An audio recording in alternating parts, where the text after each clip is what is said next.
Hey guys, welcome back. Today I'm out with David from Freedive New Zealand to be some help on the water with some of his charter guests out at Great Barrier Island. Straight away there was snapper, which I wasn't expecting as we're only about 30 metres away from the boat. So I kind of spooked this one and had a slow descent in my 7mm suit and sort of spooked him off.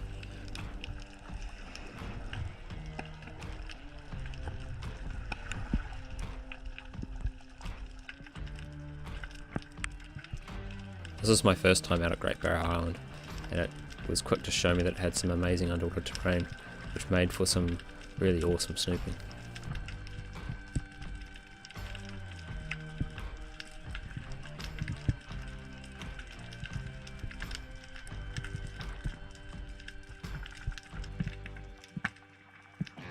This is a great example, just a thick kelp forest up above to hide in, with a deep drop into some clearing scattered weed beds.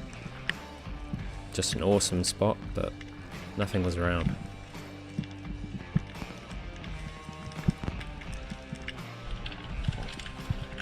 Coming up, I was greeted to the first turtle I've seen, which was really cool.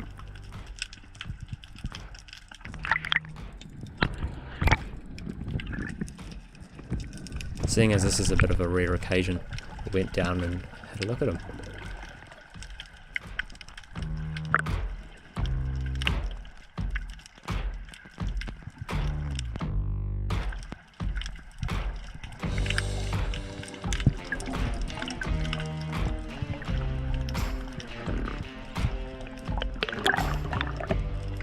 Anyway, it was back to snooping as I had seafood orders from the captain to fulfill.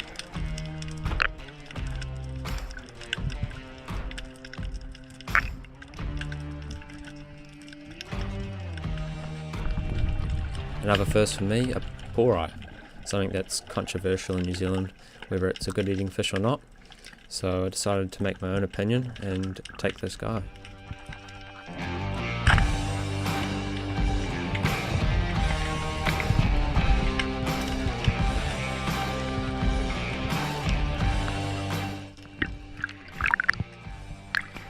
Lexi approved of the shot, who was my dive buddy and charter guest.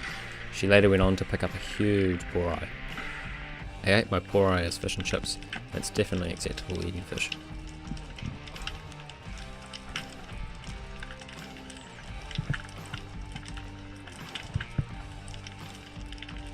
Huge guts and lots of bait fish normally means predatory fish, but today was very slow and sort of 15 to 16 degree water.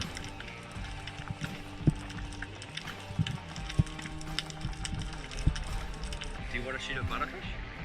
I haven't seen one yet. So there's one just sitting up here. Along the way I was trying to give Lexi a couple of pointers on ledges to snoop and sort of fishy areas to go.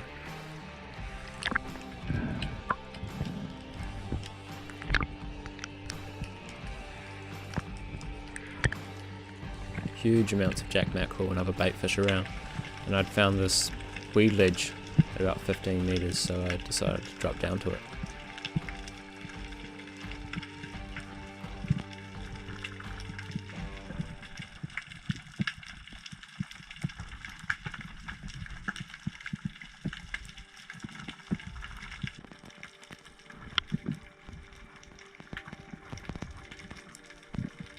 Baitfish and weed lines mean John Dory, so I did a nice slow descent looking for John Dory and maybe an off-season boarfish.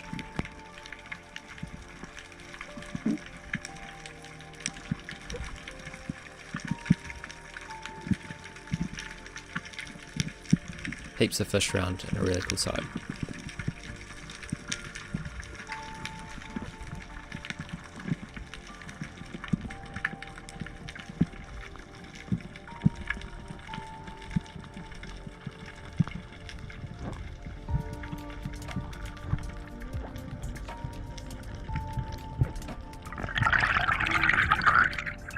After not seeing a lot of target fish, I went inshore to find another one of my first crayfish, which is also on the captain's menu, and really wasn't hard to find as this was the first rock I locked under.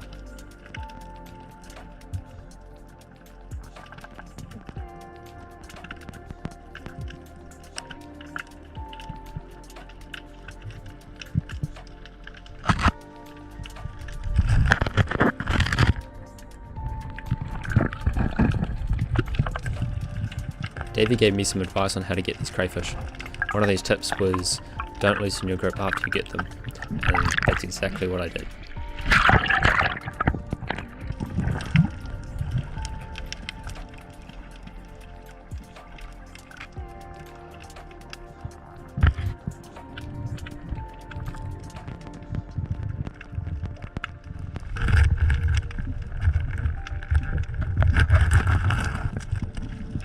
Luckily I found him again, and it was a nice easy grab.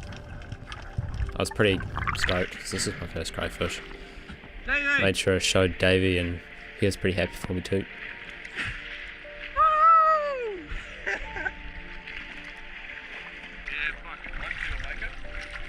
I hope so. Right, yeah. It's in? Woohoo! It's first grade, bro. Woohoo! Nice. That was the first hole I looked in here.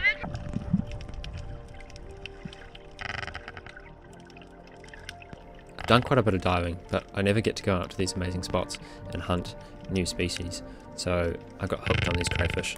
This one I saw from the surface, and it worked its way into a nice deep crack, but I was able to get a grab of his horns and wiggle him out.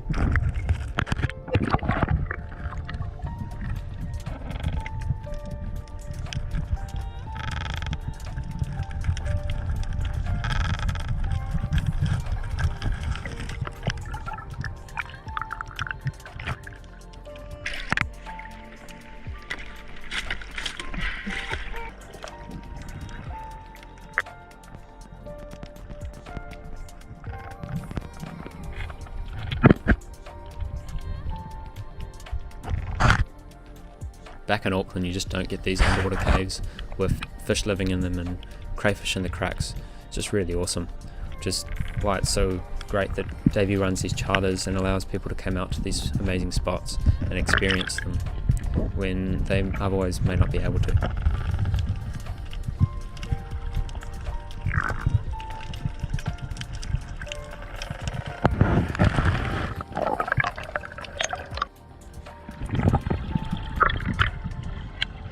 I tried to grab this leather jacket with my hands, but I'm not as quick as old mate Kevo.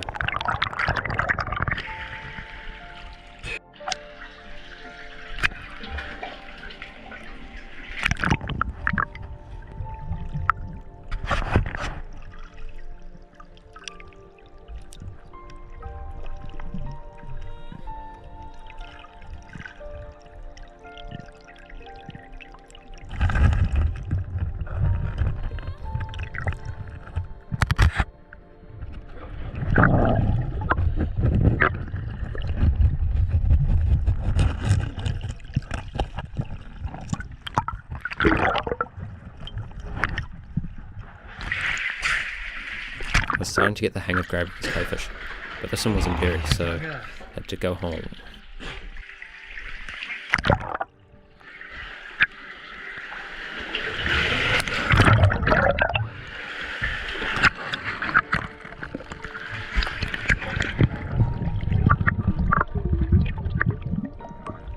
I started to get my eye on for where these crayfish would be, and I started to find them in pretty much every crack and crevice around the place. I got my bag limit and also one for Davey, and that was the trip done. If you guys can't get up to these spots and really want to, hit up Freedive New Zealand because they will put you on these spots and you will get fish and have a great time. Anyway, that's it from me, so thank you for watching and I will see you guys later.